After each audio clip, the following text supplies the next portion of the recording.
ओम शांति। शुभ चिंतक well wisher वो है जो आपकी सफलता पर खुश होता है और आपको विपरीत परिस्थितियों में या मुश्किलों में सच्ची राह दिखाता है। इसमें मुझे एक कहानी याद आ रही है। एक गांव के अंदर एक वृद्ध किसान रहता था। उसके पास एक बहुत सुंदर सफ़ेद कलर की घोड़ी थी। तो उस घोड़ी को देख करके आसपास के रईस लोग उस घोड़ी को खरीदने की चाहना रखते थे। तो वो ऊंची ऊंची दाम उस घोड़ी को लगाते रहते थे, लेकिन वो बुजुर्ग इंसान उस घोड़ी को किसी को देने के लिए पसंद ही नहीं करता था। तो अचानक एक दिन उनकी अस्तबल से वो घोड़ी गायब हो गई थी। तो सभी ने कहा, देखो तुम्हारे साथ कितना बुरा हुआ। ऐसा करके उनको सांत्वना देने लगे। तो बूढ़े ने कहा, कोई बात नहीं, मैं तो ना इसको अच्छा कह सकता हूँ ना मैं इसको बुरा कहूँगा, क्योंकि एक घटना घटित हुई है। घोड़ी घर से चली गई है। फिर कुछ दिन के बाद क्या हुआ था, वो घोड़ी कुछ जंगली घोड़ों के झुंड को लेकर के अपने आसामी के पास वापस आ गई थी। उसको देख करके सारे लोगों ने कहा, देखो ये कितना अच्छा हुआ, तुम्हारी घोड़ी ने अनेक घोड़ों को लेके आई है।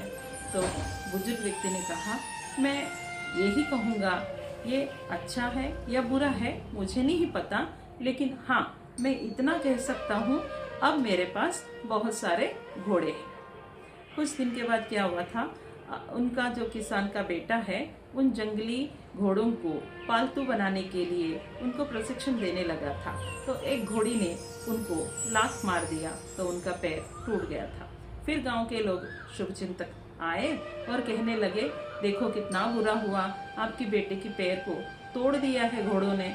अगर आप जंगली घोड़ों को नहीं लाते तो ये आपके बेटे का पैर टूटता ही नहीं है। फिर बुजुर्ग ने कहा, मैं इसको एक संयोग कहूँगा, इसको मैं कुछ भी नहीं कहूँगा, ना अच्छा ना बुरा। तो 4-6 दिन के बाद फिर राजा के यहाँ से कुछ सैनिक आए थे। पूरे गांव के अंदर जितने भी नौजवान थे उन सबको मिलिट्री के अंदर ज्वाइन कराने के लिए जबरदस्ती ले जाने लगे। जब किसान के घर आए फिर देखा उनका बेटा का पैर टूटा हुआ है, तो उन्होंने उस बेटे को छोड़ करके चले गए। फिर कुछ हितैषी आकर के उस बुजुर्ग से कहने लगे, देखो कितना अच्छा हुआ, अगर आपके बेटे के पैर नहीं टूटता तो आपके बेटे को भी जाना पड़ता राजा के सैन्य के अंदर।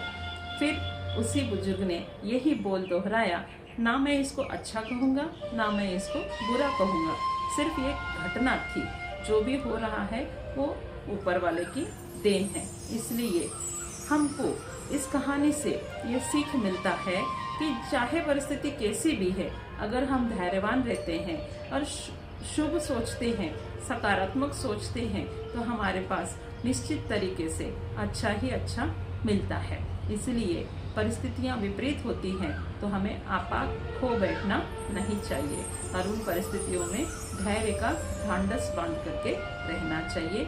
शुभ चिंतक बन करके रहने में ही सार है।